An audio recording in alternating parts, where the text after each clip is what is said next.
तपोवन विष्णुघाट बिजली परियोजना पर कितना भयावह मंजर रहा होगा उसकी एक तस्वीर आपको दिखाने की कोशिश करते हैं और कुल मिलाकर आपको समझाने की कोशिश करते हैं कि डैम की दरअसल यहाँ पर पूरी की पूरी जो संरचना है इस पूरी बिजली परियोजना की वो किस तरीके की है। यहाँ पर आप देख सकते हैं कि जो आपको अभी ये बैराज नज़र आ रहा है, इसके नीचे से जो पानी निकल रहा है उसके नीचे लगभग 30 से 40 फीट नीचे पानी निकलना था। लेकिन कल जब ये मलबे का और पानी का सैलाब आया है इतना ज़बरदस्त, तो ये लगभग 70 से 80 फीट के पूरी की पूरी जो इसकी नीचे से लेकर ऊपर तक ऊंचाई है उसके ऊपर भी आपको गाद नज़र आएगी। तो इतने भयावह रूप में जलजला जो है वो दहाड़ते हुए आता है और यहाँ पर काम कर रहे लोगों को संभलने का कोई मौका नहीं मिल पाता। अब इस बांध को देखकर ही समझा जा सकता है डैम को कि यहाँ पर अभी पानी मुश्किल से कुछ फीट आ रहा है, लेकिन गाद इतनी ज़्यादा है कि लगभग 30 से 40 फीट गाद जो है वो ज़मीन के नीचे है। उसके अलावा कुछ लोग यहाँ पर काम भी कर रहे थे। ये आप देख सकते हैं कि ये दरअसल चैनल्स हैं, ये वो चैनल्स हैं जिसमें पानी यहाँ पर आना था, सिल्ट यहाँ पर जम जाती, उस पानी को यहाँ पर होल्ड किया जाता और जब वो सिल्ट यहाँ पर जम जाती तो उसके बाद में साफ़ पानी को निकालने के लिए रास्ता आगे की तरफ जाता और आगे जाकर फिर ये जो सिल्ट यहाँ पर जमा होती है उसको साफ़ करने के लिए आगे की तरफ एक सिल्ट टनल है और उसी सिल्ट टनल में जो अभी बताया जा रहा है कि लगभग 30 के आसपास जो लोग हैं वो फंसे हुए हैं। तो ऐसे में इस पूरी परियोजना की ये कुछ संरचना थी और वहीं दूसरी तरफ जो लोग यहाँ पर काम कर रहे थे जिनको आभास हो पाया कि कोई बड़ा जलजला आ रहा है क्योंकि आवाज़ इतनी भयानक थी, तो उसके बाद में ये वो जीवनदायिनी सीढ़ियाँ हैं जिनके ज़रिए वो लोग चढ़कर अपनी जान बचा पाए। और अभी रेस्क्यू ऑपरेशन की अगर बात करें तो रेस्क्यू ऑपरेशन लगातार यहाँ पर जारी है और लगभग 30 लोग जो है वो सिल्ट टनल में फंसे हुए बताए जा रहे हैं। अब देखना यही है कि कब तक रेस्क्यू ऑपरेशन पूरा हो पाता है और उम्मीद यही की जाए कि सभी लोग सकुशल बाहर आ सकें।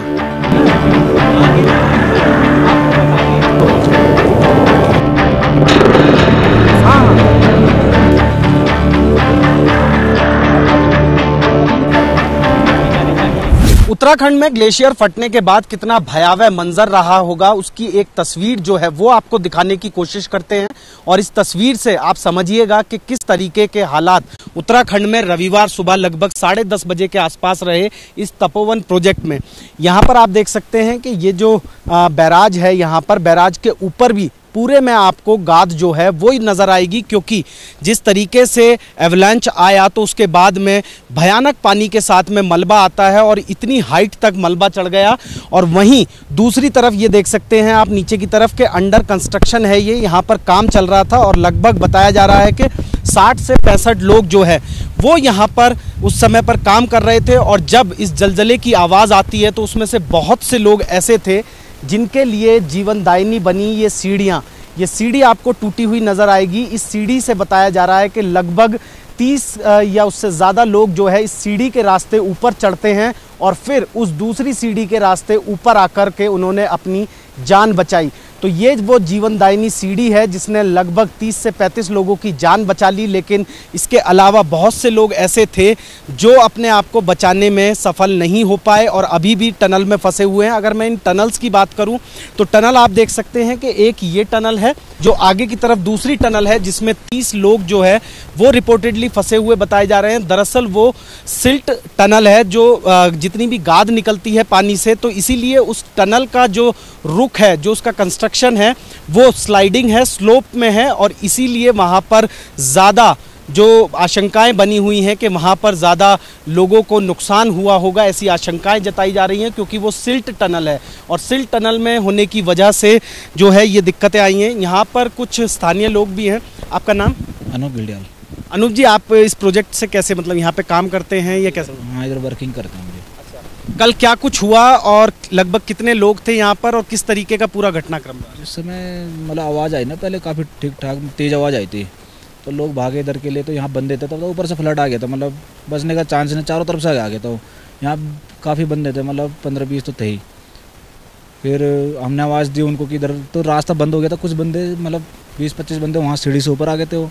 फिर उनके लिए हम ही गए थे रस्सी लेने के लिए, ऊपर कॉल किया हमने, रस्सी के लिए रस्सी लेकर आए, यहीं से खिंचवाया हमने उन बंदों को। तो ये हमारे देखते देखते चले गए। और बाकी जो बैराज के ऊपर थे डैम के, वो बंदे भी ऊपर काफ़ी सारे बंदे थे, मतलब 100-150 तो रहे होंगे लगभग, शायद इतने थे। ऊपर भी नीचे भी वो भी गए, और जो पीछे थे, पीछे का तो पता ही नहीं हमको कितने थे। मतलब ऋषि गंगा वाला जो पीछे वाला डैम है वो तो पूरा एक तरीके से बह गया है पूरा का। वो तो पूरा ख़त्म हो गया है। और ये वाला भी ख़त्म ही, देख ही रहे हो आप। क्रेशर प्लांट था, वहाँ भी बंदे थे हमारे, काफ़ी बंदे थे सब, मतलब कोई पता ही नहीं है, लापता ही हो गए।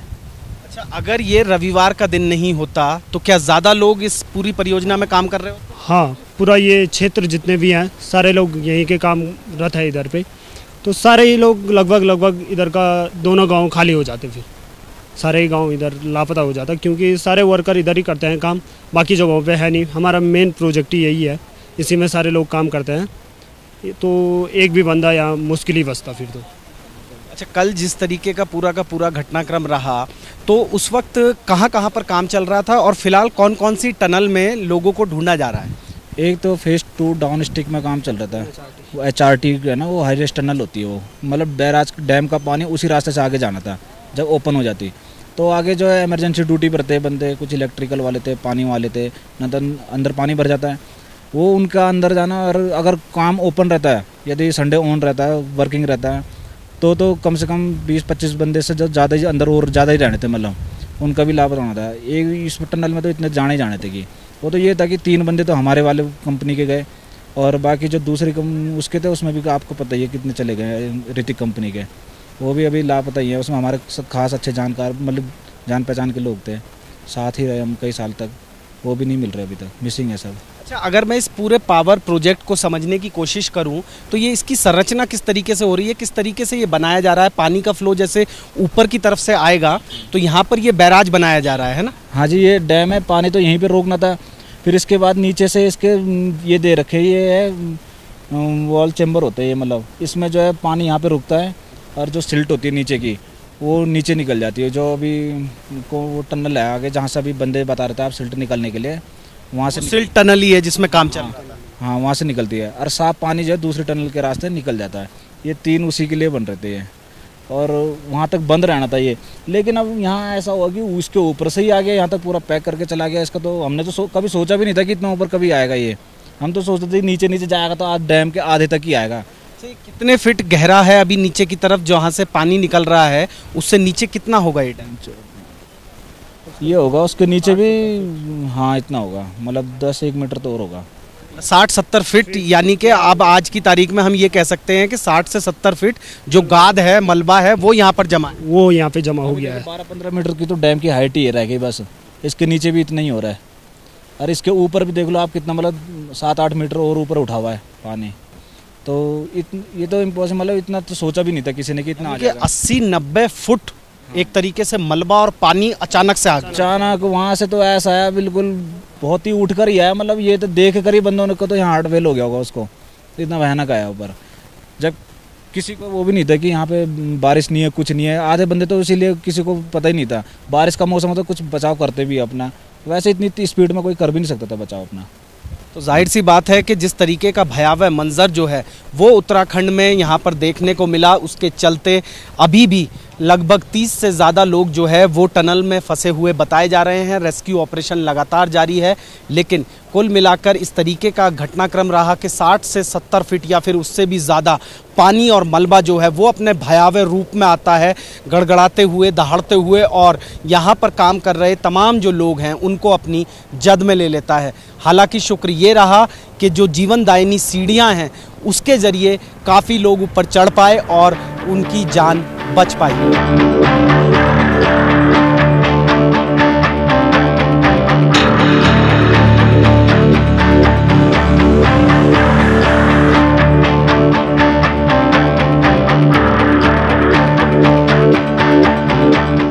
नीति घाटी के रैणी गांव में क्या कुछ मंजर रहा होगा, एक तस्वीर के जरिए आपको समझाने की कोशिश करते हैं। इस वक्त हम ऋषिकेश से रुद्रप्रयाग के बीच में है। रुद्रप्रयाग यहाँ से 20 किलोमीटर दूर है और मलबे का आलम देखिए कि कितनी बड़े पैमाने पर जो मलबा है वो बहकर यहाँ पर पहुँचा है। इस वक्त रुद्रप्रयाग यहाँ से लगभग 20 किलोमीटर आगे है और तस्वीरों में साफ तौर पर समझा जा सकता है कि कितने बड़े पैमाने पर जो त्रासदी हुई है उत्तराखंड में, उसका कितना भयावह मंजर रहा होगा। ये तस्वीरें खुद ब खुद इस बात की तस्दीक करती हैं कि कितनी बड़ी घटना जो प्राकृतिक आपदा है वो उत्तराखंड में हुई है, और मलबे का जो ढेर है वो लगातार बहते हुए अब नीचे की तरफ जाना शुरू हो चुका है। यहाँ से ये जो रास्ता है, जो नदी का जो फाट है पूरा का पूरा, आगे जाकर ये ऋषिकेश तक मलबा पहुँचेगा, और मलबे की ये लगातार बहती हुई तस्वीरें इस बात की गवाह हैं कि कितना भयावह मंजर उत्तराखंड में जो प्राकृतिक आपदा हुई है रैणी गांव में, वहां पर रहा होगा। तो खुद ब खुद समझा जा सकता है कि किस तरीके के हालात जो हैं वो रैणी गांव में कल उस समय पर रहे जब ग्लेशियर अचानक से गिरता है, और उसके बाद में तबाही का वो मंजर, वो तस्वीरें जो आपने और हमने सबने देखी। कैमरामैन दीपक चौधरी के साथ रक्षित सिंह, एबीपी न्यूज़।